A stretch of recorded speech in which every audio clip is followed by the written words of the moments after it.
مسله د نبی علیہ السلام رفع الیدین کړي دي کنه دي کړي زمونږ خو دې کې اختلاف نشته مونږ وایو نبی علیہ الصلوۃ والسلام کړي دي څنګه چې په مانځ کې د خوب خبرو ثبوت شته خو ها روسته من راغلی دا روسته به ترک شوی دي څنګه چې په مانځ کې هغه د ماشوم په غیږ کې اغستو ثبوت شته خو روسته من راغلی همیشواله نه ده ثابت څنګه چې په پیزارو کې د مون ثبوت شته خو ها همیشواله نه ده ثابت څنګه چې په ولاړه باندې د واړه بولو ثبوت شته خو ها همیشواله نه ده ثابت د دې روج نه مونږ هغه ته سنت نه وایو مونږ سنت نه وایو ما ورته د قصید رفع الیدین ثبوت شته نبی علیہ الصلوۃ والسلام کړي دي خو هم مخ کې دویمه خبره چې همیشه کړي دا خو ته خپل قیاس سره ثابتې په دې باندې خو یو حدیث ضعیف هم نشته سره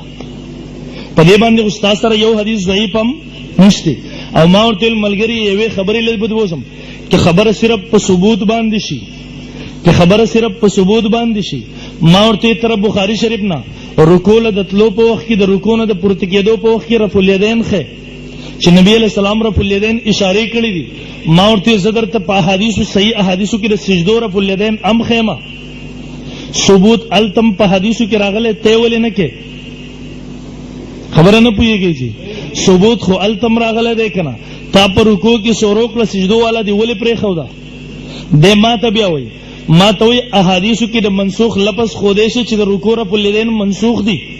ما ورته ته په احادیثو کې د سجدو د رفع الیدین د پاره د منسوخ لفظ خوده شي چې دا منسوخ دي د ما ته وایي ها ما ته وایي ولی احادیثو کې دا نه دی راغلي چې نبی علیہ السلام د رکوع رفع الیدین کړی دي ما ورته ولی په حدیثو کې دا نه دی راغلي چې نبی علیہ السلام د سجدو رفع الیدین کړی دي د ما ته وایي ولی نبی علیہ السلام منع کړی د رکوع د رفع الیدین نه ما ورته ولی نبی علیہ السلام منع کړی د سجدو د رفع الیدین نه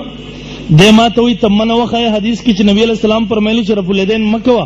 ما ورته ته حکم وخای چې نبی علیہ السلام حکم کړی چې تاسو رفع الیدین کوئ ته حکم وخای سبب منع وخم په پوره ذخیره احادیث کې چرته منع نشي خو ده ما ورته ها وابیان واوري زدر تم منع خیمه حدیث کې زما سره دو درې قولی حدیث را سره دی منع والا دی وی په کمزې کې ما ورته یو حدیث په زره موقع مناسبت سره ویم ما ورته مسلم شریف کلاو کا جلد نمبر 1 کلاو کا صفحه نمبر 181 کلاو کا یو نقل کړي راوی د حضرت جابر ابن سمره رضی الله عنه د فرمای خرج علینا رسول الله صلی الله علیه وسلم نبی علیہ السلام راوته منس کو نبی علیہ السلام فرمایل فقال مالی اراکم رافی ایدیکم کانها اذناب خیل شمس اسكنوا في الصلاه سشوی دی مالره چې زین متاسو چې رمستو اسونو د لکو په شانت لاسونه وهي سکون حاصل کې پمانځ کې په قلار ودرېږي سکون حاصل کې پمانځ کې په قلار ودرېږي ما ته ابو ابي وای ما ته وی ګورا ته خبره په شوه نه ما ورته هغه څنګه ما ته امام مسلم رحم الله خدا حدیث د اشاره په باب کې نقل کړی دی ما ورته الله دی عقل در کې ابواب امام مسلم نه دی نقل کړي ان لګولې امام نووي لګولې دي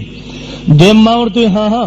ته د حدیث مقلد دی کتر امام مسلم د باب مقلد دی کله چې امام ابو حنیفه خبره وکړه ول دا خبره د دې حدیث نه معلومیږي ما ومنل زپ مشرک وګرځي دما کله چې یو مقلد د امام شافعی امام نووي رحم الله خبره باب ولګو ول دې حدیث نه دا معلومیږي اگر تعصب په بنیاد باندې هغه شافعی المسلک او مذهبي خبره و دا سره زمونږ جدا خبره و دا سره زمونږ ستاوله خبره نه و هغه د خپل مذهب په بنیاد باندې باب ولګو ما وی کې امام ابو حنیفه او فرمایل عمر المشرک وګرځي رما ک امام نووي رستنی راتلون کې مولا یو خبره ولیکل تعومن البیت موحد وګرځي دي